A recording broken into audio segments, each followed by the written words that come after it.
Good morning, traders. Welcome to Beyond Profile. Today's Monday, April 25th, and we want to look at, we don't usually look at the YM, but the YM is actually leading out here over the last several days. Breakout over the prior pivot highs in the daily time frame.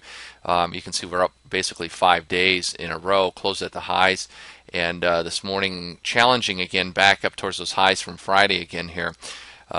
So something to pay close attention to when you're looking at the differences between different markets.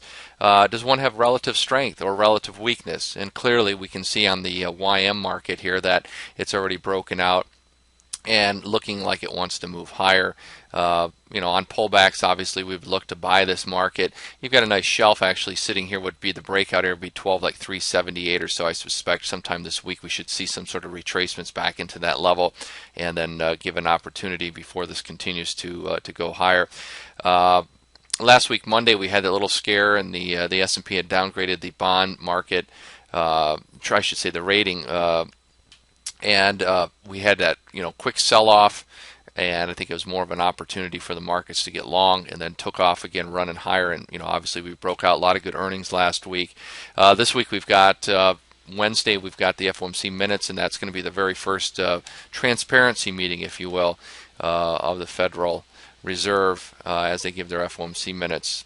Let's take a look at the S&P here, because the S&P is actually still lagging behind a bit. So in the YM we were obviously broken out on the daily. This one here, you can see these prior pivots highs. I actually have a technical gap back in here at the 38 area. I think we might have actually gotten close enough for it on Friday that I would consider it shut down, because it was like 37 3/4 within one tick of that early before the regular trading session. And then on Friday we put in this big huge topping tail. You can see this morning what we're doing is starting to trade back up into that area. So we've got 38s and then 40s, 41 area up over top of us there that would be looking at. And again, the same situation applies here. Big push down last Monday, and then we rallied the rest of the week.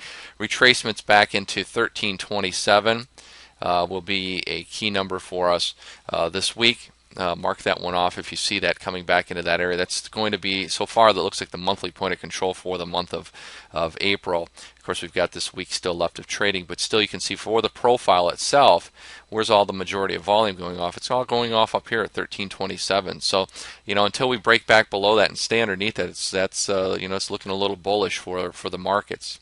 Let's look at the NASDAQ. It's looking the same here as the S&P. Just a little bit different story. You can see where the POC is for the month of April. It's down here at 2326. It's quite of a ways down when you look at it in comparison to the S&P, which was a lot higher in the profile. This is actually kind of getting out into some thin air up here, and we have actually the prior highs, which are 2400 on the whole number. This morning price action is trading right up into Friday's highs here, 82s. And we're balanced basically in the overnight session. Nothing's really changed overnight at all. I mean, we were pretty much flat. The only thing interesting is gold market. Gold continues to pound higher, still making new highs. Again, even this morning, or I should say in the overnight Globex session, was as high as 1517. Actually, the high was 1860 was the high in the gold market last night. So big move. Gold still continues to motor higher. We've got new home sales coming out this morning at 10 a.m. So that's about only the news that we have. And again, a full week, like I said, with FOMC, we could probably see a lot of volatility still this week in the marketplace with that coming out. And again, looking at the chart, there's just a strong imbalance also, especially in the NASDAQ. I mean, we could come back down to this 38 level right here, backfill some of this divot, if you will, in this market.